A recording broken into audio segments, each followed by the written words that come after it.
नमः जनभाषायै संस्कृताय मित्राणि। श्री गुरुवे नमः। शूद्र की राजधानी विदिशा से मैं तेजेंद्र आचार्य आप सभी का हमारे यूट्यूब चैनल पर हार्दिक स्वागत करता हूं। आज हम 3 अपूर्व वैयाकरणों का सामान्य परिचय जानेंगे, जिनमें प्रथम जैनेन्द्र हैं, भर्तृहरि और मामन और जयादित्य। सर्वप्रथम जैनेन्द्र को जानते हैं। यदि पाणिनि, कात्यायन और पतंजलि के बाद व्याकरण में फिर सबसे ज़्यादा कार्य किसी ने किया है उनके बाद, तो वो जैनेन्द्र ने किया। इनका काल लगभग 500 ईस्वी से 565 ईस्वी तक था। यह निश्चित है, इसलिए यहाँ पर 500 ईस्वी से 565 ईस्वी तक लिखा है। अर्थात यह ईस्वी में जन्म हुआ है इनका, और पाणिनि, कात्यायन, पतंजलि का ईसा पूर्व में जन्म हुआ है, यानी ईस्वी से पहले। और इनका जन्म 500 ईस्वी में हुआ, यानी पाणिनि जी से लगभग 1000 वर्ष बाद, क्योंकि पाणिनि जी का काल है 500 ईसा पूर्व से 700 ईसा पूर्व तक, यानी उनसे लगभग 1200 वर्ष बाद जैनेन्द्र का जन्म हुआ। इनका अन्य नाम देवनंदी था और इनके माता पिता का नाम माधव भट्ट, पिता का नाम और माता का नाम श्रीदेवी था। इनकी 2 कृतियां हैं, शब्दावतारन्यास और जैनेन्द्र व्याकरण। एक शब्दावतार न्यास नामक इन्होंने एक पुस्तक लिखी और दूसरी जैनेन्द्र व्याकरण नामक एक व्याकरण की पुस्तक है। इनका स्थान, जन्म स्थान और कर्म स्थान कर्नाटक में कालेगांव था। यह जैनेन्द्र का परिचय हुआ। अगले भर्तृहरि, इनसे तो सभी परिचित ही हैं। इनके बहुत सारे ग्रंथ हैं और इनको बहुत ज़्यादा विद्वान कहा जाता है। इनका याम चिंतयामि सततम मयि सा विरक्ता साप्यन्यमिच्छति जनम सजनोन्यसक्तः अस्मत्कृते च परितुष्यति काचिदन्याधिक्तां च तम च मदनं च इमां च मां च। ऐसा यह श्लोक वसंत तिलका वाला बहुत ही प्रसिद्ध है। तो ऐसे भर्तृहरि का जन्म ईस्वी के पूर्व में प्रथम शताब्दी में हुआ, अथवा 570 से 650 ईस्वी में। क्योंकि ऐसा कहा जाता है कि जो विक्रमादित्य थे उनके ये भाई थे।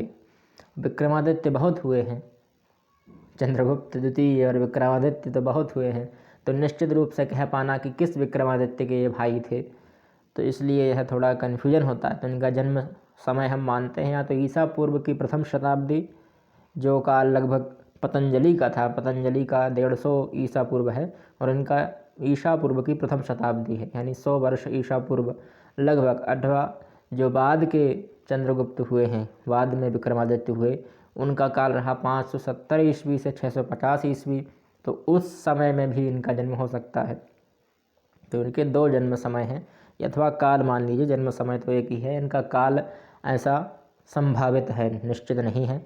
इनके पिता का नाम गंधर्वसेन था, माता का नाम यहाँ पर लिखा नहीं। इनकी कृतियाँ बहुत हैं और बहुत ही प्रसिद्ध कृतियाँ हैं। लगभग इनकी हर विषय में रुचि थी और हर विषय के बारे में इन्होंने लिखा है।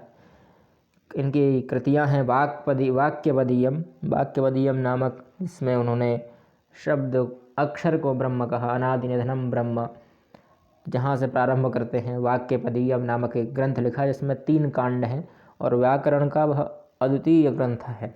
फिर महाभाष्य दीपिका नामक एक महाभाष्य पर इन्होंने टिप्पणी लिखी, महाभाष्य दीपिका नाम से। नीति शतक, श्रृंगार शतक और वैराग्य शतक नामक 3 शतकों की इन्होंने रचना की। नीति शतक में नीतियों से संबंधित श्लोक हैं, इसमें 10 पद्धतियाँ हैं। श्रृंगार शतक में श्रृंगार से संबंधित श्लोक हैं। वैराग्य शतक में विरक्ति से संबंधित श्लोक हैं, संसार से विरक्ति किस प्रकार हो। और जैमिनीय मीमांसा वृत्ति नामक एक दर्शन का ग्रंथ भी है, वेदांत सूत्र वृत्ति, यह भी इन्होंने लिखा। शब्द सातु समीक्षा यह नामक ऐसा एक पुस्तक भी इन्होंने लिखी है। तो यह इनकी प्रमुख कृतियाँ हैं। और यह मुक्तक काव्य के प्रथम कवि थे। मुक्तक काव्य जिसमें छंद का निश्चित नहीं होता है, ना उसमें अध्याय होते हैं, ना सर्ग होते हैं, सीधा खंड काव्य भी नहीं कह सकते हम उसको, लगातार श्लोक पढ़े जाते हैं, पर वह किसी एक विषय से जुड़े हुए होते हैं, पर छंद का कोई उसमें सिस्टम नहीं रहता। जैसे नीति शतक है, नीति शतक में नीति से संबंधित श्लोक ही मिलेंगे, पर पहला कहीं पृथ्वी, कहीं वसंत तिलका, कहीं मालिनी, कहीं शिखरणी, कहीं शार्दुल विक्रीडित, कहीं भी कुछ भी छंद का प्रयोग हो जाएगा, ना कोई सर्ग मिलेगा उसमें। सर्ग, अध्याय, उच्छ्वास ऐसा कुछ भी नहीं होगा। श्रृंगार शतक और वैराग्य शतक यह भी इसी प्रकार के काव्य हैं। तो मुक्तक काव्य के यह प्रथम कवि थे।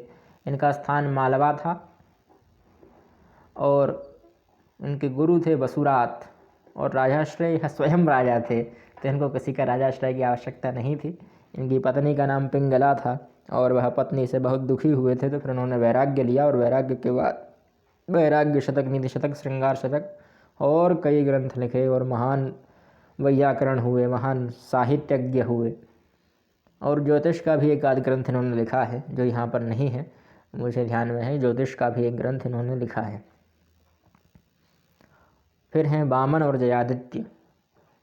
इनकी कार्य को व्याकरण में सर्वाधिक उस समय में श्रेष्ठ कहा गया, क्योंकि जो पाणिनि जी के समय सूत्र जो थे, सूत्रात्मक प्रणाली थी, फिर वार्तिकात्मक प्रणाली आई, फिर भाष्यात्मक प्रणाली आई और उसके बाद फिर किसी ने उन भाष्य की भी वृत्ति कर दी कि अब वृत्त्यात्मक प्रणाली हो गई, सूत्र की भी वृत्तियाँ लिखने लगे।